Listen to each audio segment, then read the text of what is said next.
Bismillahirrahmanirrahim. Alhamdulillahirabbil alamin wassalatu wassalamu ala sayyidil mursalin wa ala alihi wa sahbihi ajma'in. Alhamdulillah pada hari ini, hari Jumaat, hari bulan Rajab 1444 sampai dengan 17 Februari 2023, saya dan juga YB Dabung dan Pasti kawasan Kuala Kerai ini berada di pekarangan Pasti Al-Amin, Kampung Mugu dan Ledon Abu ini. Tujuannya ialah menghadiri majlis ringkas pelancaran kutipan derma untuk menyiapkan bangunan Pasti Bodika yang tuan-tuan boleh saksikan sendiri. Bangunan ini telah dibina beberapa tahun lepas, hasil daripada sumbangan orang ramai berkampung sini dan juga lain-lain, tapi belum siap sepenuhnya. Boleh tengok bangunan luar tingkat dan Pasti di sini sudah pun berusia tahun 80 lagi diasaskan, dan hari ini berada di menopel di bangunan lama lah.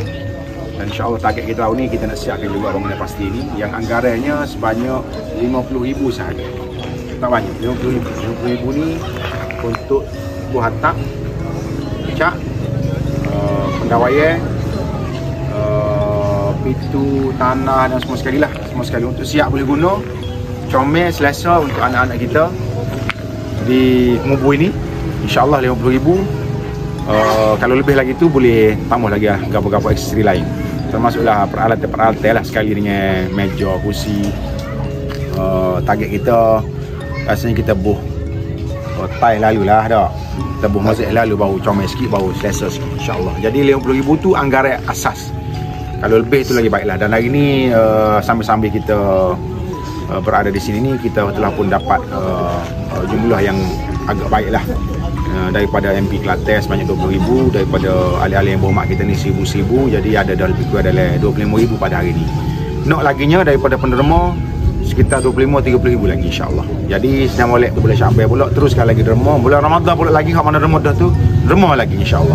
Target kita lepas raya ni, dalam masa 3-4 bulan ni insyaAllah kita boleh siapkan bangunan kita ni yang bernilai sebanyak 50,000 insyaAllah. Dan sesi baru akan bermula dalam bulan 3 nanti. Mungkin tak ada guna, tapi insyaAllah kurang-kurangnya pertengahan tahun nanti Pasti ni boleh digunakan. Jadi marilah kita ramai-ramai pakai derma, dan nombor akaun ada tertera di bawah video ini. Boleh sama-sama derma dan juga nombor telefon untuk hantar WhatsApp maklumat derma kepada akaun Pasti kawasan Kuala Kerai, yang nombor akan tertera nanti.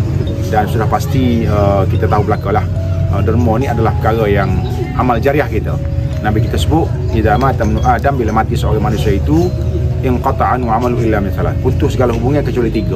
Pertama ialah sedekah jariah. Yang pertama ialah sedekah jariah. Pasti ini kita tahu semua telah melahirkan generasi yang baik, akhlak mulia, generasi yang bertakwa, generasi yang saleh, yang boleh baca Quran, boleh semaya. Daripada umur 6 tahun, 5 tahun lagi kita ajar mereka semaya, ajar baca Quran. Dan sudah pasti amal jariah ini boleh berterusan sampai bila-bila insyaAllah. Jadi sedekah jariah, sedekah jariah, sedekah yang berterusan sampai ke akhirat nanti, yang tuan-tuan penderma boleh menerimanya sebagai online masuk dalam kubur bila mati nanti insyaAllah. Sedekah jariah. Yang kedua, au ilmin yuntafa'u bihi, ilmu yang bermanfaat. Yang ketiga ialah au waladin salihin yad'ulah, anak yang saleh yang berdoa kepada mak ayah apabila meninggal dunia. Jadi sedekah jariah insyaAllah untuk menyiapkan bangunan Pasti kita yang telah berusia. Anak-anak kita sini telah pun dilatih dan Pasti telah ditubuhkan sejak tahun 1980 lagi di Mubu ini. Dan Mubu ni antara Pasti yang lama lah, bukan saja di Kuala Kerai tapi di Kelantan dan juga seluruh Malaysia. Jadi terima kasih atas sumbangan semua, dan terima kasih juga atas sokongan semua pihak. InsyaAllah target kita 3 bulan ya insyaAllah untuk kita start pembinaan ataupun menyiapkan Pasti ini. Lepas raya kita nak start guna, kita nak start guna, nak start bina, dan insyaAllah dalam masa 2 bulan boleh siap insyaAllah untuk kita gunakan. Terima kasih sekali lagi. Sekian, wassalamualaikum warahmatullahi wabarakatuh.